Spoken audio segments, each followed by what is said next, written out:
سالس کا ارادہ بالکل بھی نہیں تھا کہ وہ اس عورت کی طرف دھیان دے۔ اس نے تو فیصلہ کر لیا تھا کہ وہ اسے ایک نظر دیکھنے کی بھی زحمت نہیں کرے گا، لیکن اسے ہرگز امید نہ تھی کہ رُت اچانک اتنی چونکا دینے والی بات زبان پر لے آئے گی۔ وہ الفاظ جب اس کے کانوں میں پڑے تو یوں لگا جیسے کسی نے اندر ہی اندر اس کے دل کو جھنجھوڑ دیا ہو۔ فوراً ہی اس کی پیشانی پر گہرے بل پڑ گئے اور آنکھوں کے سامنے جیسے دھند چھا گئی۔ اصل میں حالیہ دنوں میں وہ بار بار اس رات کے خواب دیکھ چکا تھا۔ خواب ایسے واضح ہوتے تھے کہ جاگنے کے بعد بھی ان کے مناظر ذہن سے مٹتے نہیں تھے۔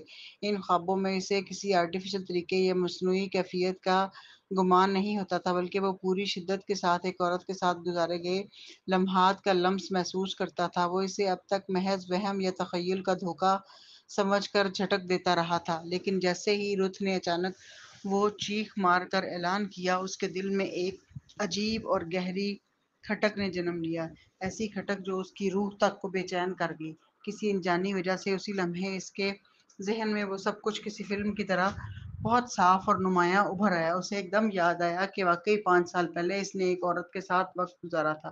وہ یادداشتیں جو برسوں سے دبائی ہوئی تھیں اچانک سطح پر آ گئیں۔ اس احساس نے اس کے دل کو گھبراہٹ کے حصار میں جکڑ لیا۔ ایسا لگا جیسے دل کی گرفت سخت ہو گئی ہو اور اس کی سانسیں بھاری ہو گئی تھیں اس کی نظر بے اختیار پروین کی سمت اٹھ گئی۔ دل میں پہلی چبھن یہ تھی کہ کیا پروین ناراض ہوگی؟ کیا اس کا اعتبار متزلزل ہوگا؟ اس کا ذہن ایک ہی پل میں سینکڑوں خدشات اور سوالات سے بھر گیا، لیکن پھر اگلے لمحے ہی اسے یاد آ گیا کہ وہ رات ایسی نہیں تھی کہ کوئی زبردستی یا انکار کا پہلو نکلے، مگر پھر بھی یہ سوچ اسے اندر تک کھا گئی کہ یہ کیفیت ایسی تھی جیسے اس نے کوئی مکھی نگل لی ہو اور اب وہ حلق میں پھنسی ہوئی ہو، نہ نگلنے میں آ رہی ہے نہ اگلنے میں۔ اس کا دل چاہا کہ وہ پوری طاقت سے چیخ مارے، مگر آواز جیسے گلے میں دب گئی۔ اسے لگا جیسے اس کا بدن اس کا اپنا ساتھ چھوڑ چکا ہو اور قابو اس کے ہاتھ سے نکل گیا ہو۔ وہ بظاہر خاموش کھڑا تھا، مگر اندر ہی اندر ایک خوفناک طوفان برپا تھا جس نے اسے بے بس کر دیا تھا۔ جب وہ سوچوں کے جال میں پھنسا ہوا تھا، تبھی وہ باڈی گارڈ جو رُت کو بھگانے کے لیے آگے بڑھے تھے رک گئے، کیونکہ رُت کی باتوں سے تو یہی ظاہر ہوتا تھا کہ شاید وہ مسٹر مہدی کے ساتھ سو چکی ہے۔ اب وہ سمجھے نہ اسے باہر نکالیں یا خاموشی سے پیچھے ہٹ جائیں۔ سب کی نظریں سالس پر ٹکی ہوئی تھیں، لیکن ان کا بڑا باس تو سیدھی پروین کو گھور رہا تھا۔ ان پر توجہ ہی نہ دی، جس سے وہ مزید کنفیوز ہو گئے کہ اب وہ کیا کریں، آگے بڑھ کر رُت کو گھسیٹ کر باہر نکالیں یا فوراً پیچھے ہٹ جائیں۔ باس کوئی ہدایت دیں نا، ہم یہاں ڈرامہ دیکھنے تو نہیں آئے۔ سب کی نظریں سالس پر جمی ہوئی تھیں۔ باہر کھلی فضا میں کار کے پاس وہ سب جمع تھے۔ ہوا میں عجیب سا تناؤ رچا ہوا تھا، جیسے وقت ٹھہر گیا ہو، لیکن ان سب کے بیچ ان کا بڑا باس باقی سب کو نظر انداز کرتے ہوئے سیدھی پروین کو گھور رہا تھا۔ اس کی نظریں اتنی سخت اور اٹل تھیں کہ باقی لوگ مزید الجھن میں پڑ گئے۔ وہ سمجھ ہی نہ سکے کہ آخر کس طرف دھیان دیں اور دل ہی دل میں ایک دوسرے کی طرف دیکھنے لگے۔ اسی افراتفری اور تذبذب کے لمحے نے رُت کو موقع فراہم کر دیا۔ وہ اچانک ایک قدم آگے بڑھی اور سیدھا سالس کی طرف ہاتھ بڑھایا۔ مرد چونک کر پیچھے ہٹا۔ جھجک اور گھبراہٹ کے ساتھ اس نے فوراً اپنا ہاتھ کھینچ لیا، لیکن رُت کی ضد کی شدت کم نہ ہوئی۔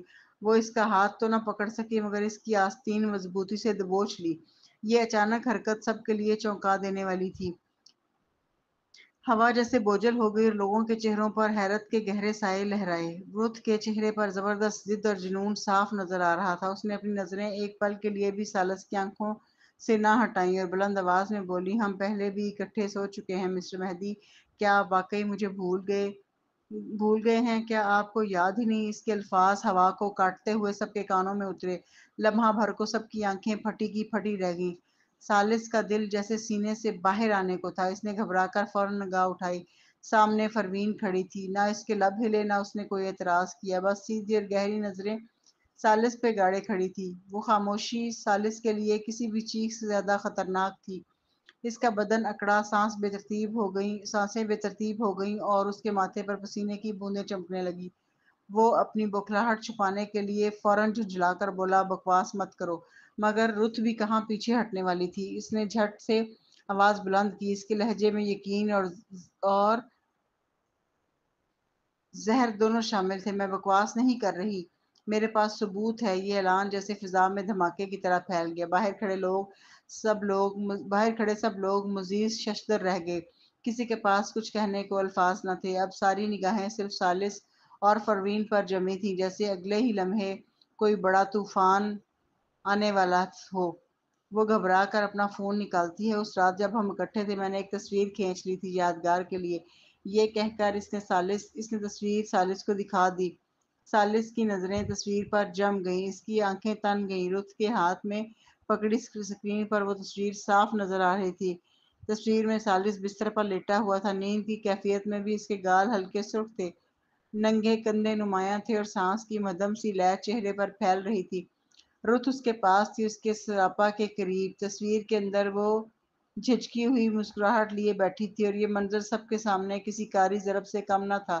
یہ کوئی عام الزام یا جھوٹی بات نہ تھی، بلکہ وہ ثبوت تھا جو سب کچھ الٹ دینے کی طاقت رکھتا تھا۔ اب تو ثالث کے پاس بچاؤ کی کوئی گنجائش نہ رہی، اس کا دماغ سن ہو گیا، جیسے سب کچھ لمحے بھر میں کھوکھلا ہو گیا ہو۔ اس نے دل میں چاہا کہ کوئی صفائی دے، کوئی جواز پیش کرے، مگر زبان خشک ہو گئی، لفظ گلے میں پھنس گئے۔ پروین کی ٹھنڈی اور غیر متزلزل نگاہیں اس پر جمی تھی، وہ نگاہیں ایسی تھیں جیسے برف کے تیز ٹکڑے اس کے وجود میں پیوست ہو رہے ہوں۔ ان نگاہوں کے سامنے ثالث کو اپنا آپ کمزور اور بے بس اور آلودہ سا لگا۔ اس کے دل میں عجیب سی کراہیت نے جنم لیا، ایسا لگا جیسے اس کی روح پر کسی نے کالا دبا لگا دیا ہو جو کسی بھی دھلائی سے صاف نہیں ہو سکتا۔ اس کے اندر ایک بوجھ اتر آیا، بھاری اور ناقابل برداشت۔ اسے لگا جیسے اس کے اندر زہر کی بوندیں سرایت کر گئی ہوں جو رگوں میں دوڑتے ہوئے پورے وجود کو بے جان بنا رہی ہیں۔ وہ زہر نہ باہر نکل سکتا تھا نہ اندر سہ سکتا تھا، ہر لمحہ اس کے جسم سے توانائی چوس رہا تھا۔ ثالث نے دل ہی دل میں چاہا کاش یہ لمحہ ختم ہو جائے، کاش زمین پھٹ جائے اور وہ اس میں سما جائے، مگر حقیقت یہ تھی کہ وہ سب کے سامنے کھڑا تھا اور سب کی نظریں اس کی بے بسی اور گناہ آلودہ شبیہ پر جمی ہوئی تھی۔ اس کی روح میں ایسا شور اٹھا کہ کان پھٹنے لگے، لیکن لب بند تھے۔ اس نے رُت کو جھٹک کر دور کیا اور تیزی سے پروین کی طرف بڑھا۔ پروین، مجھے وضاحت کرنے دو۔ پروین نے ہاتھ اٹھایا۔ وہیں رک جاؤ۔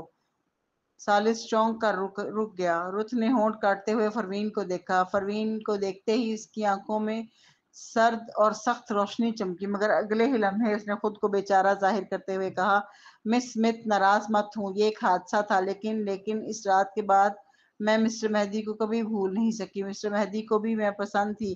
اس رات انہوں نے مجھے تین بار چاہا اور کہا کہ وہ میری ذمہ داری لیں گے۔ اس کی آنکھیں سرخ ہو گئیں، وہ سیدھی پروین کو گھورتے ہوئے بولی، مجھے پتا ہے کہ یہ سب کچھ کہہ کر میں بہت بے شرم لگ رہی ہوں، مگر میں ان سے سچ میں محبت کرتی ہوں۔ میں آپ سے منت کرتی ہوں، پلیز میرا اور مسٹر مہدی کا ساتھ بننے دیں۔ آپ ویسے بھی ان سے محبت نہیں کرتی، آپ تو صرف بچے کی وجہ سے ان کے ساتھ ہیں۔ یہ کہہ کر اس نے سر جھکا لیا اور رونے لگی۔ ثالث کا چہرہ غصے سے بگڑ گیا۔ اس نے رُت کو ایسے جھٹکا جیسے گندگی کا ڈھیر ہو، جیسے ایک بار اس کے دامن پر لگ جانا ہی کافی ناپاکی ہو۔ وہ سخت لہجے میں بولا، بکواس بند کرو پروین، میں نے نہیں، 5 سال پہلے تو تم جانتی ہو نا، مجھے کچھ یاد ہی نہیں تھا، مجھے پھنسایا گیا تھا۔ رُت اور زور سے رونے لگی۔ مسٹر مہدی، آپ ایسا کیسے کہہ سکتے ہیں؟ اس رات تو آپ نے خود چاہا تھا، آپ تو جیسے نشے میں تھے جب میرے کمرے میں گھس آئے تھے۔ یہ کہتے ہوئے اس نے پروین کی طرف دیکھا۔ ثالث آگے بڑھا، اسے پیچھے کرنا چاہا، لیکن اس سے پہلے ہی رُت نے اس کا بازو پکڑ لیا۔ مسٹر مہدی، آپ میرے ساتھ ایسا نہیں کر سکتے۔ جب وہ سامنے آئی، پروین پہلے ہی اپنی بڑی سیاہ کار میں بیٹھ کر جا چکی تھی۔ ثالث کا چہرہ سخت اور بگڑا ہوا تھا۔ اس نے نیچے جھک کر اسے دیکھا، اس کی لمبی آنکھوں میں غصہ اور وحشت بھری تھی۔ وہ دھاڑ کر بولا، چھوڑو۔ رُت اس کے تیور دیکھ کر سہم گئی۔ اس کی آنکھوں کے کونے پر موجود تل ایسے لگ رہا تھا جیسے قتل کی نیت سے چمک رہا ہو۔ وہ گھبرا کر پیچھے ہٹ گئی۔ اس وقت لارنس تیزی سے بھاگتا ہوا آیا اور اس نے فوراً ثالث کو پکڑایا، آہستہ سے کہا، مسٹر مہدی، بری خبر ہے۔ ثالث کی آنکھیں تنگ ہو گئیں، اس نے نیچے جھک کر دیکھا۔ لارنس بولا، کسی نے پیغام بھیجا ہے کہ آپ پر زیادتی کا الزام ہے، اس کے ساتھ وہ تصویر بھی ہے جس میں آپ مس رُت کے کمرے میں گھستے دکھائی دے رہے ہیں۔ لارنس نے مزید کہا، سب لوگ کہہ رہے ہیں کہ آپ اکثر طاقت کا غلط استعمال کرتے ہیں اور عورتوں کو زبردستی مجبور کرتے ہیں، تصویر بھی کھینچتے ہیں۔ وہ کہہ رہے ہیں کہ کئی اور بھی واقعات ہیں جن کی تصویریں نہیں ہیں۔ وہ سخت تفتیش کا مطالبہ کر رہے ہیں۔ ثالث کی نظریں فوراً رُت پر جا ٹھہریں۔ یہ سب تم نے کیا؟ رت نے ہونٹ کاٹ کر کہا، ہاں میں نے کیا مسٹر مہدی۔ اگر میں باہر جا کر یہ کہہ دوں کہ ہم بوائے فرینڈ گرل فرینڈ ہیں تو پھر یہ زیادتی نہیں کہلائے گی، ورنہ تو آپ پر مقدمہ ہوگا۔ سالس کے ماتھے پر شکنیں گہری ہو گئیں۔ رت نے اسے گھورتے ہوئے کہا، مسٹر مہدی اب کیا ہم بات کر سکتے ہیں؟ سالس نے لمحہ بھر سوچا اور بولا، اندر آؤ۔ رت اس کی گاڑی میں بیٹھ گئی اور وہ دونوں سیدھے مہدی مینر پہنچے۔ جب وہ اندر داخل ہوئے تو رت نے باہر کے مناظر پر نظریں دوڑائیں۔ اس کی آنکھوں میں خوشی کی چمک ابھری۔ وہ سوچ رہی تھی کہ اب جلد ہی یہ حویلی اس کی ہو جائے گی، لیکن اسے یہ پتا نہ تھا کہ سالس نیچے دیکھتے ہوئے پروین کو پیغام بھیج رہا ہے، میں اسے مہدی مینر لے آیا ہوں، یہاں ہم اس کے ساتھ جو بھی کریں گے کسی کو کچھ خبر نہیں ہوگی، تم بھی آ جاؤ، کیا میں تمہیں لینے آؤں؟ پروین نے جواب دیا، ضرورت نہیں، میں بعد میں آ جاؤں گی۔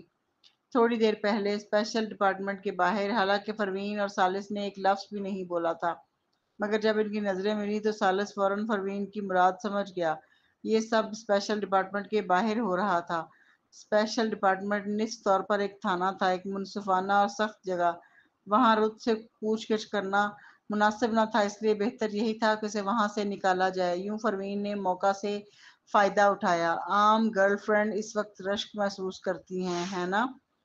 اس لیے ناراض ہو کر جانا فطری بات تھی۔ اس کے بعد رت نے عوامی رائے کے سامنے ڈرامہ کر کے اداکاری کی۔ ایسا لگ رہا تھا جیسے وہ سالس کو مجبور کر رہی ہو کہ وہ سر نیچا کر دے، مگر سالس دراصل اسی کے کھیل میں اسی کا مقابلہ کر رہا تھا اور حالات کا فائدہ اٹھا رہا تھا۔ سالس نے فون نیچے رکھا اور پھر آنکھیں تنگ کی۔ رت کو خوش قسمت سمجھنا چاہیے۔ اگر پروین اس وقت نہ آ کر اس واقعے کی تفتیش نہ کر رہی ہوتی تو سالس واقعی اس جگہ رت کو نقصان پہنچا دینے کا ارادہ رکھتا تھا۔ بدقسمتی سے رت کو اس بات کا خیال تک نہ تھا۔ گاڑی مہدی حویلی پر پہنچی اور سالس کے رہائشی حصے میں داخل ہوئی۔ گاڑی رکی اور سالس نے رت کو گاڑی سے اتار کر لیونگ روم میں لایا۔ جیسے ہی وہ لیونگ روم میں داخل ہوئے، مسز مہدی کی آواز اچانک سنائی دی، سالس تم آخر کار واپس آ ہی گئے۔ وہ اپنی واکنگ سٹک کے سہارے لرزتے ہوئے آئیں۔ انٹرنیٹ پر جس رپورٹ کی بات ہو رہی ہے وہ کیا چیز ہے؟ تم اور اس لڑکی کے درمیان کیا معاملہ ہے؟ یہ کہہ کر اس نے دیکھا رت سالس کے پیچھے پیچھے آ رہی ہے۔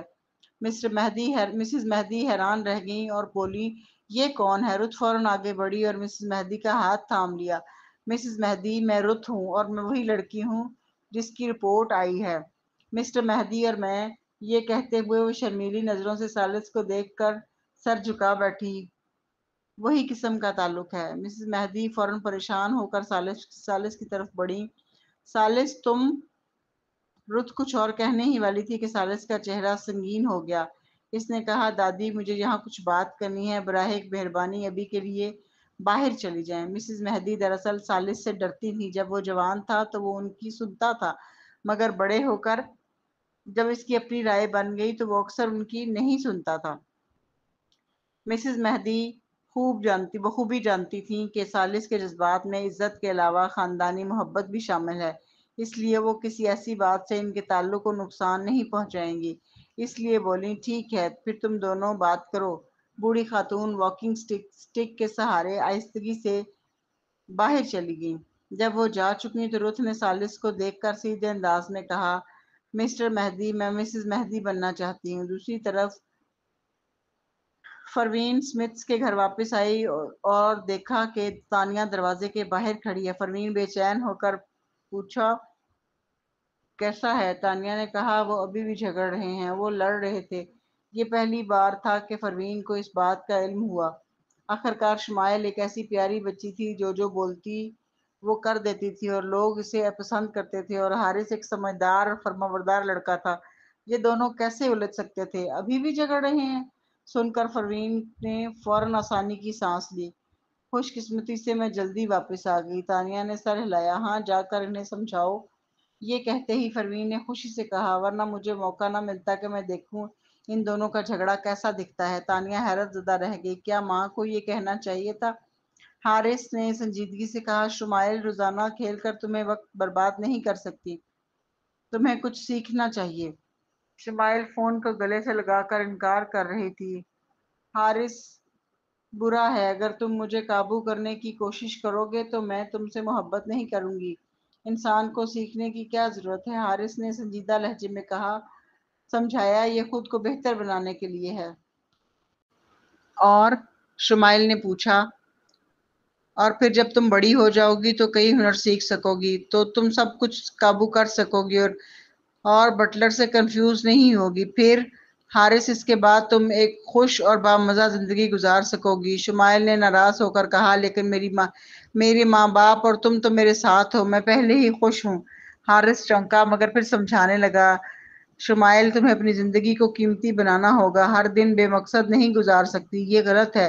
شمائل نے معصومیت سے کہا، کیوں؟ زندگی کی قدر بنانا تو اپنی خواہش پوری کرنے کے لیے نہیں، خوشی دینے کے لیے، مگر میرے وجود کی قدر تو گیم میں پہلے نمبر حاصل کرنا ہے۔ مجھے روز ضرورت محسوس ہوتی ہے، میرے بغیر چیسٹی قومی سرور میں پہلا نمبر بھی نہیں رکھ پاتا۔ شمائل نے سینہ تھپتھپایا، میں بہت زبردست ہوں۔ حارث خاموش رہا، میں تم سے بحث نہیں کر سکتا، مگر تمہیں علم بھی سیکھنا ہوگا، خاص طور پر انگریزی محاورے اور نظمیں پورا کرنا ہوگا۔ میں 300 نظمیں حفظ کر سکتی ہوں۔ شمائل نے اصرار کیا، حارث لیکن تم ریاضیاتی اولمپیاڈ کے سوال نہیں جانتی، پروگرامنگ نہیں آتی، روبوٹ بنانا بھی نہیں آتا، تمہیں ابھی بہت کچھ سیکھنا باقی ہے۔ شمائل نے ہونٹ کاٹ لیا، حارث تمہاری باتیں بہت بورنگ ہیں، مگر میں ایسی ایک شخصیت جانتی ہوں جو یہ سب چیزیں بڑی خوبصورتی سے کرتی ہے۔ وہ ایک نابغہ ہے۔ یہ کہتے ہوئے اس نے فون اٹھا کر ایک ایپ کھولی، اندر بہت سارا چیٹ تھا۔ اس نے وائس میسج بھیجا، تم ہو، میرے بھائی تم سے مقابلہ کرنا چاہتا ہے۔ میسج بھیج کر اس نے حارث سے کہا، میں نے اسے بیرون ملک ملایا، وہ ابھی 5 سال کا ہے، بالکل تمہاری عمر جیسا، مجھے پڑھائی پر مجبور نہ کرو، جا کر اس سے مقابلہ کرو۔ دوسرے فریق نے وائس میسج میں جواب دیا، آواز بچوں سی تھی مگر اس میں شرارتی انداز تھا، کہاں سے بھائی مل گیا؟ کیا تمہارا ایک ہی بھائی نہیں ہے؟ شمائل، یہ میرا خونی بھائی ہے، میری ماں نے میرا خونی بھائی ڈھونڈ نکالا۔ دوسرے فریق نے کہا، اگر وہ تمہارا خونی بھائی ہے تو کیا ہوا، میں اسے ضرور ہرا دوں گا، مگر ابھی میرے پاس مقابلہ کرنے کا وقت نہیں ہے۔ شمائل نے پوچھا، کیوں، تم کس میں مصروف ہو؟ وہ شخص بولا، میں ایک چھوٹے جانور کی کھال کھول رہا ہوں، میں خرگوش کے پیر کی جگہ دوسرے خرگوش کا پیر لگا دوں گا۔ شمائل چونک گئی، کیا تمہارے والد نے تمہیں ایسی چیزوں سے منع نہیں کیا؟ جیسے ہی اس نے کہا، دوسرے فریق نے جواب دیا، ہاں ہاں ہاں ہاں، میرے والد چند دن کے لیے باہر گئے ہیں، میں بالکل فارغ ہوں۔ شمائل نے دوبارہ پوچھا، تمہارے والد کہاں گئے ہیں؟ دوسرے فریق نے کہا، خدا جانتا ہے، ویسے بھی وہ بات اہم نہیں ہے، اہم یہ ہے کہ کوئی میری پرواہ نہیں کرے گا۔ شمائل نے پوچھا، تمہاری ماں تمہاری پرواہ نہیں کرتی؟ دوسرے فریق نے جواب دیا، میری ماں نہیں ہے، میں اپنے والد کے ساتھ ہی رہا ہوں۔ دوسرے فریق نے کہا، چلو اس پر بات نہ کریں، میں مصروف ہوں، کسی اور دن تمہارے بھائی کو آنے دوں گا تاکہ وہ دیکھے میں کتنا زبردست ہوں۔ شمائل نے مایوسی سے فون رکھ دیا۔ اس کے پاس کھڑا حارث تجسس سے بولا، یہ کون ہے؟ شمائل نے سر ہلا کر کہا، یہ میرا انٹرنیٹ کا دوست ہے، اس کا شوق گائے پر گندم اگانا ہے، وہ گندم کو گوشت کتوں خرگوش جیسے خوشبو دے سکتا ہے، وہ بہت عجیب ہوشیار ہے۔ ایک بار اس نے کتے کے جسم کو بلی کے سر سے 2 گھنٹے کے لیے جوڑ دیا تھا، بدقسمتی سے آخرکار وہ دونوں مر گئے۔ حارث، شمائل، اس شخص سے دور رہو۔ شمائل حیران رہ گئی، کیوں؟ حارث سنجیدہ ہوا، کیونکہ یہ یا تو پاگل ہے یا کچھ کہتا ہے، یا جو کچھ کہتا ہے جھوٹ ہوتا ہے۔ کتے کے جسم کو بلی کے سر سے کیوں جوڑا؟ کیا اس نے 2 پالتو جانوروں کو تفریح کے لیے تنگ کیا تھا؟ یہ سن کر شمائل نے فوراً کانپ محسوس کیا، اس نے نگل لیا، حارث تم نے اسے بہت خوفناک انداز میں بیان کیا ہے۔ حارث نے پھر سمجھایا، بس مستقبل میں اس سے دور رہنا۔ دوسری جانب دروازے کے پاس تانیہ اور پروین خاموش کھڑی تھیں۔ تانیہ بولی، اگر حارث کی ایمانداری اور مہربانی نہ ہوتی تو میں سمجھتی کہ وہ حسد کر رہا ہے۔ پروین نے صرف ایک بار ہونٹوں کے کنارے مسکراہٹ سی محسوس کی، وہ جانتی تھی کہ حارث اتنا فرمانبردار دکھتا ہے، وہ صرف سطحی ہے۔ جب وہ سالس کے ساتھ بڑا ہوا تو اس میں کئی منصوبے اور خیال تھے، مختصر یہ کہ وہ چالاک اور حسد کرنے والا ثابت ہوا۔ شمائل نے ہونٹ چبائے اور کہا، بھائی اگر تم مجھے کھیلنے دو تو میں اس سے بات نہیں کروں گی۔ حارث نے چند لمحے خاموشی اختیار کی، پھر بھری، چھوڑو۔ شمائل خوش ہو کر دوبارہ فون اٹھا لیتی ہے، اور تکرار شروع ہی ہوا تھا کہ فوراً ختم ہو گئی۔ پروین نے تانیہ کی طرف دیکھا، اچھا ہوا میں جلدی آ گئی۔ تانیہ خاموش رہی، دونوں بچوں کا فرمانبردار منظر پھر کمرے میں لوٹ آیا۔ پروین باہر نکلنے ہی والی تھی کہ اس کا فون بج اٹھا۔ کال فرشاد کی تھی، تھوڑا چونک کر اس نے کال اٹھائی۔ فرشاد نے کہا عثمان بھاگ گیا ہے۔ پروین حیران، اتنی جلدی؟ فرشاد، ہاں، آج سب کی توجہ تم اور رت پر تھی، اس نے موقع پا کر بھاگ نکلنے کی کوشش کی۔ یہ بات درست تھی، عثمان نے دکھاوے کی فرار کرنی تھی اور آج کے حالات اس کے لیے موزوں تھے۔ پھر بھی پروین دل ہی دل سے تھوڑی پشیمان ہوئی۔ پہلے اس نے زرتاشا سے عثمان کے لیے چند کھانسی کی گولیاں بنوائی تھی، مگر وہ ابھی دوسری کھیپ بنا ہی رہی تھی۔ اب وہ جا چکا تھا، چاہے ایک بھی گولی بن جائے وہ اسے دے نہ پائے گی۔ فرشاد نے فوراً موضوع بدل دیا، میں نے سنا ہے کہ رت اور مسٹر مہدی واپس آ گئے ہیں اور مسٹر مہدی رت کے ساتھ زبردستی کا شبہ ہے۔ پروین نے بھویں چڑھائیں، کیا واقعی؟ ہاں، میرے لوگوں نے خود دیکھا ہے کہ وہ مہدی مینر میں داخل ہوئے۔ اگر ممکن ہو تو کیا تم اسے بچا سکتی ہو؟ میں ابھی بھی اسے چال کے طور پر استعمال کرنا چاہتا ہوں۔ پروین ایک لمحے کو خاموش رہی، پھر کہا، فکر نہ کرو، مہدی اور میں قانون کے پاسدار ہیں۔ اسپیشل ڈپارٹمنٹ میں فرشاد جب فون کی بیپ سن رہا تھا تو اس کے منہ کے کنارے پر ہلکی سی کھچاؤ تھی۔ اس کے ساتھ کھڑا مارک بولا، ہمارے لوگ مہدی مینر میں داخل نہیں ہو سکتے۔ ہمیں اندر کیا ہو رہا ہے معلوم نہیں، ہمیں واقعی کوئی راستہ نظر نہیں آ رہا۔ کیا ہم مس اسمتھ سے گزارش کریں کہ وہ ایک نظر ڈالیں اور ہمیں رپورٹ کریں؟ یہاں واضح تھا کہ فرشاد رت کو جانچنا نہیں چاہ رہا تھا، وہ صرف اسے بگانا چاہ رہا تھا۔ یہ اس کی چال تھی تاکہ رت کسی خفیہ تنظیم سے رابطہ قائم کرے اور وہ موقع کا فائدہ اٹھا سکے۔ لیکن کسی نے سوچا تھا کہ جیسے ہی رت اسپیشل ڈپارٹمنٹ سے نکلے گی وہ سیدھی مہدی مینر پہنچ جائے گی اور اس کی نگرانی ختم ہو جائے گی۔ فرشاد طنزیہ بولا، رپورٹ کس حیثیت میں مس اسمتھ سے رپورٹ مانگوں؟ اگر وہ ابھی بھی اسپیشل ڈپارٹمنٹ میں ہوتی تو میں اسے بطور افسر مشن پر بھیج سکتا تھا، مگر اب میں کیا کروں؟ مارک چپ ہو گیا اور سر جھکا لیا۔ مس اسمتھ کے جانے کے بعد اسپیشل ڈپارٹمنٹ میں جو ترتیب آ رہی تھی وہ پھر سے الجھ گئی تھی۔ وہ تفتیش جو اب سنبھل رہی تھی پھر مشکلات میں پھنس گئی تھی۔ پروین گاڑی سے اتر کر لیونگ روم کی طرف جا رہی تھی کہ مسز مہدی نے اسے پکڑ لیا۔ بوڑھی خاتون نے محسوس کیا کہ پروین خوش نہیں لگ رہی۔ وہ کانپتے ہوئے کھانستی بولی، مس اسمتھ، آپ کو صبر کرنا ہوگا۔ پروین حیران ہوئی۔ مسز مہدی اچانک ملامت کا احساس کرنے لگی۔ ماضی کی مغرورانہ طبیعت کے باوجود جب انہیں معلوم ہوا کہ پروین حارث کی سگی ماں ہے تو انہیں احساس ہوا کہ یہ رشتہ پہلے ہی طے شدہ ہے، چاہے وہ صرف حارث کے لیے ہی کیوں نہ ہو۔ انہیں ثالث کی بیوی بننے کے لیے پروین کو دبا کر رکھنا ہے، مگر اب ایک اور عورت کہاں سے آ گئی؟ اگر مس اسمتھ ناراض ہو کر منگنی توڑ دے تو کیا ہوگا؟ یہ نوبت آتے ہی پروین اندر داخل ہو چکی تھی۔ لیونگ روم میں رت زمین پر پرسکون بیٹھی تھی، پاؤں اور ہاتھ بندھے ہوئے تھے، مگر نہ گھبراہٹ نہ اضطراب۔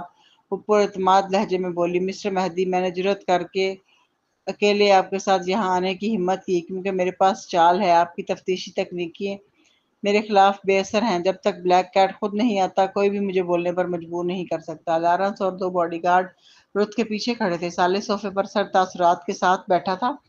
اس کی شخصیت میں وہ دبنگ روب تھا جس نے پروین کو اس وقت یاد دلایا جب وہ پہلی بار کیلیفورنیا میں اس شخص سے ملی تھی۔ ایسے ہی لمحات میں پروین صاف طور پر دیکھ سکتی تھی کہ یہ شخص کتنے اونچے مرتبے والا ہے۔ جب وہ اس کے سامنے نہ ہوتا تو اس کا چہرہ غرور اور سرد مہری سے بھرا رہتا، پورے وجود سے ایسی شان چھلکتی تھی کہ کوئی اس کے قریب آنے کی جرأت نہ کرے۔ وہ رت کو خاطر میں نہیں لا رہا تھا، بس جھک کر اپنے کاغذات سنبھال رہا تھا۔ لارنس رت سے بات کر رہا تھا، مس رت، آپ اپنے لیے مشکلیں نہ بڑھائیں، برسوں میں آج تک کوئی ہم سے کچھ چھپا نہیں پایا۔ رت نے اس پر دھیان ہی نہ دیا، وہ سیدھی ثالث سے بولی، مسٹر مہدی، آپ کا مجھے یوں نظر انداز کرنا بیکار ہے۔ کیا آپ کو عوامی رائے سے ڈر نہیں لگتا؟ اگر میں اچانک غائب ہوگی تو باہر کی دنیا یہی سمجھے گی کہ آپ نے مجھے خاموش کرا دیا۔ ثالث نے کاغذ کا صفحہ پلٹا، قلم اٹھایا اور دستخط کر دیے۔ لارنس نے کہا، ہاں ہاں مس رت، آپ مہدیس کو بہت کم سمجھ رہی ہیں۔ کیا آپ کو لگتا ہے کہ رائے عامہ کی جنگ ہمارے لیے کوئی معنی رکھتی ہے؟ آپ کو لگتا ہے کہ آپ مرضی سے ایسی خبریں پھیلا سکتی ہیں جبکہ وائے موجود ہے؟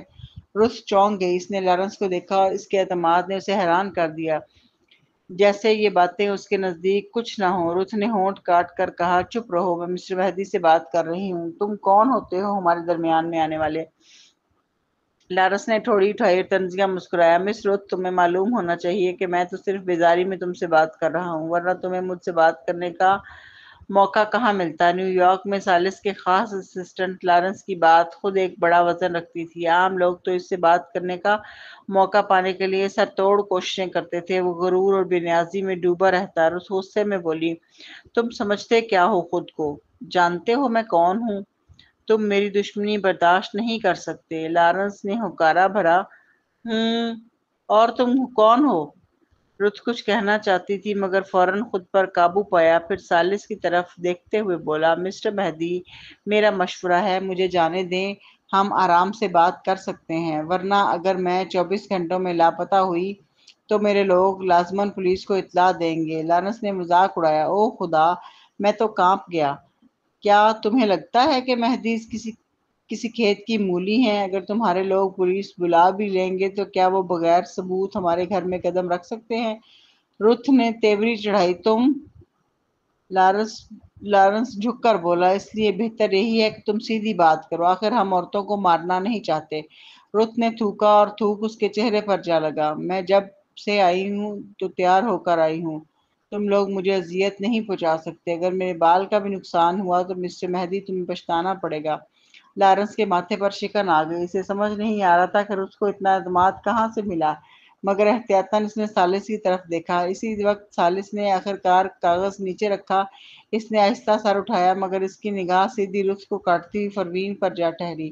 پھر وہ اٹھ کھڑا ہوا، ابھی بھی وہ سرد اور مغرور لگ رہا تھا مگر اس کے چہرے پر مسکراہٹ آئی۔ وہ تیزی سے پروین کی طرف بڑھا اور بولا، تم آ گئی ہو؟ پروین نے پرسکون انداز میں سر ہلایا اور نگاہ رُت پر ڈال دی۔ رُت کو شاید اس کی آمد کی توقع نہیں تھی لیکن جیسے ہی دیکھا سب کچھ سمجھ گئی۔ اس نے سالس کی طرف دوبارہ دیکھ کر کہا، تو تم سب نے مل کر مجھے دھوکہ دیا ہے۔ پروین اور سالس نے اس پر دھیان نہ دیا، بس لارنس نے جواب دیا، یقیناً اب پتہ چلا۔ مس اسمتھ اور ہمارے مسٹر مہدی تو آنکھوں سے بات کر لیتے ہیں، تم کیا سمجھتی ہو کہ انہیں ہلا سکتی ہو؟ سنو، تمہاری باتوں کی مسٹر مہدی کے سامنے کوئی وقت نہیں ہے، اور رہی بات مس اسمتھ کی تو وہ فراخ دل ہیں، وہ خود پہلے الزاموں میں پھنسی رہ چکی ہیں، وہ یقیناً ایسی باتوں پر دھیان نہیں دیتی۔ یہ کہتے ہوئے لارنس نے احتیاطاً پروین کی طرف دیکھا۔